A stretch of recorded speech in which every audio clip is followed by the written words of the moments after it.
When you first start studying the classical orders, you'll quickly find there's a whole vocabulary of new terms to learn. Every element has a specific size and place and a specific name.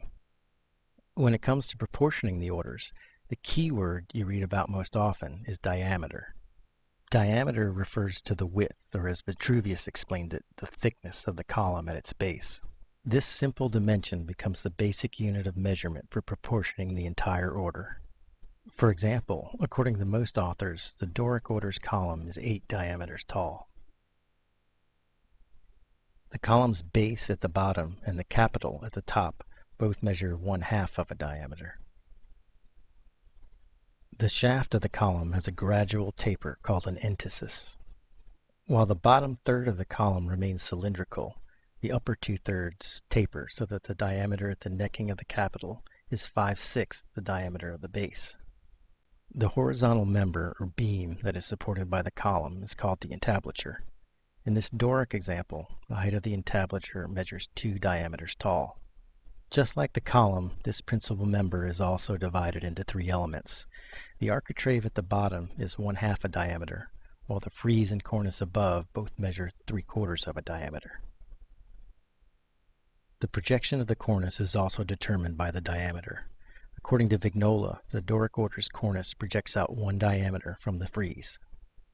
To determine the sizes of the smaller molding details, most authors turn to the diameter and begin dividing its dimension into smaller units. While not every author uses the same system, one common practice is to divide the diameter into 60 equal parts, called minutes. With this new smaller unit of measurement defined, a detailed full-page illustration or plate is used to call out all of the molding dimensions. It lists the height of each detail and its projection. With this information, all of the details can then be carved out. The cornice, architrave, capital and base, and then the final details, including the triglyphs and the column's channels or flutes. An excellent example of this system of proportioning can be found in Sir William Chambers' book, A Treatise on the Decorative Part of Civil Architecture. It's a book I would highly recommend to anyone with a serious academic interest in the classical orders. But for carpenters, this type of approach to classical proportioning tends to make things ridiculously complicated. After all, we're always given a specific height to work with, never a diameter. I mean, the columns for the portico you're building are 8 feet tall, or the ceiling height of the room you're trimming out is 9 feet tall. And for the small details, who wants to figure out the actual measurement for 11 2/3 minutes? For me, a more practical approach can be found in William Ware's book, The American Vignola, first published in 1904. Ware starts by pointing out that according to Vignola, the entablature and column share a fixed proportional relationship that's the same in all of the orders. This fixed relationship is easy to miss since we're used to seeing a side-by-side comparison of the different orders. It looks like this. They're normally drawn so that they share the same base diameter. The Tuscan order on the left being 7 diameters tall, working up to the Corinthian and composite orders on the right, which are 10 diameters tall. Something about this representation always confused me. The Tuscan order was supposed to be strong and masculine, and the Corinthian and composite were always described as delicate and feminine. You don't get that impression from this type of comparison. Instead, you get the impression that there is an ascending height from one order to the next. However, when you view them all drawn to the same height, you can easily see the dramatic difference in column diameter. Then it becomes obvious that the Tuscan order has a much more robust form, while the Corinthian is more feminine. But that's not all. With all of the orders drawn to the same height, you can appreciate that every entablature is equal to 1/4 the height of the column. By itself, that's a pretty simple proportional rule. So, let's look at a typical job site situation where we have to start with the height of the column, not the diameter. If you know how tall the column is, simply divide its height by 4 to determine the height of the entablature. The entablature is 1/4 the height of the column. If you're starting with the overall height of the order, then you have a total of 5 parts, and the height of the entablature is equal to 1/5 the total height. Here's a simple example. If the overall height is 120 inches, dividing it by 5 gives you the height of the entablature. 120 inches divided by 5 equals 24 inches. This means the column height is 96 inches.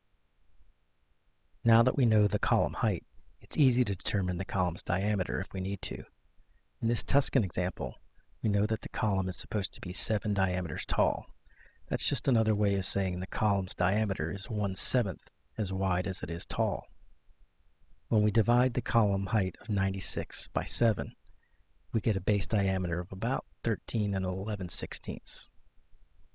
If we were working with a Doric order, the column's base diameter is 1/8 its height and gives us a diameter of 12 inches. 96 inches divided by 8 equals 12 inches. Another primary member that's often included in an order is a pedestal. Just like the entablature, Vignola gave the pedestal a fixed relationship to the column's height, making the pedestal 1/3 the height of the column in each order. Since the pedestal is 1/3 the height of the column, and the entablature is 1/4 the height of the column, neither of these simple divisions will work to help proportion both at the same time. Ware's simple solution for proportioning an order with a pedestal is to simply divide the column height into 12 parts, a number that's divisible by both 3 and 4. That makes the pedestal 4 parts and the entablature 3 parts. When you put them all together, you come up with a total of 19 parts. 3 parts for the entablature, 12 parts for the column, and 4 parts for the pedestal. If you're starting with the same total height of 120 inches, start by dividing it by 19 to get the height of each part. 120 inches divided by 19 equals 6 5/16. At 3 parts, the entablature is just about 19 inches tall. The 12 parts of the column add up to 75 3/4 of an inch, and the 4 parts of the pedestal equal 24 1/4 inches. Once you have the dimensions established for the principal members, you can then find the diameter of the column. In this Doric example, the diameter would be 9.5 inches.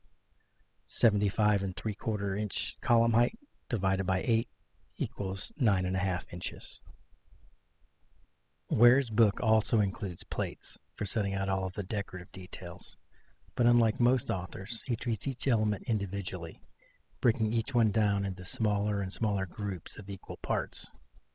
For example, once the height of the entablature is determined, the first step is to break it down into an equal number of parts that corresponds with the number of diameters used for the column's height. In this Doric example, that means 8 parts. He gives 2 parts to the architrave and 3 parts to both the frieze and cornice. Next, he breaks down the cornice by dividing its height into 4 equal parts, giving 1 part each to the summatium, corona, mutils, and bed mold. This system of equal parts continues, drilling down even further in order to find the dimensions of even the smallest detail of the molding profiles, if you ever need to go that far. As I've said already, I'm a big fan of Ware's book, The American Vignola, because his system works best for me, but there are plenty of other historical pattern books and authors out there to choose from. If you choose to venture out, don't be surprised when you find that not every author's proportions align with Vignola's. They all seem to have their own proportional rules based on what they think is ideal. Honestly, there are no real proportional rules, just guidelines. It might help to think of them like a recipe. Every cookbook author has their own version of a traditional dish. It's all right to make some adjustments here and there to suit your specific taste, or because of the ingredients you have to work with. Just be careful not to stray too far from the original recipe, or you may end up with something that's unrecognizable from the original and difficult to digest.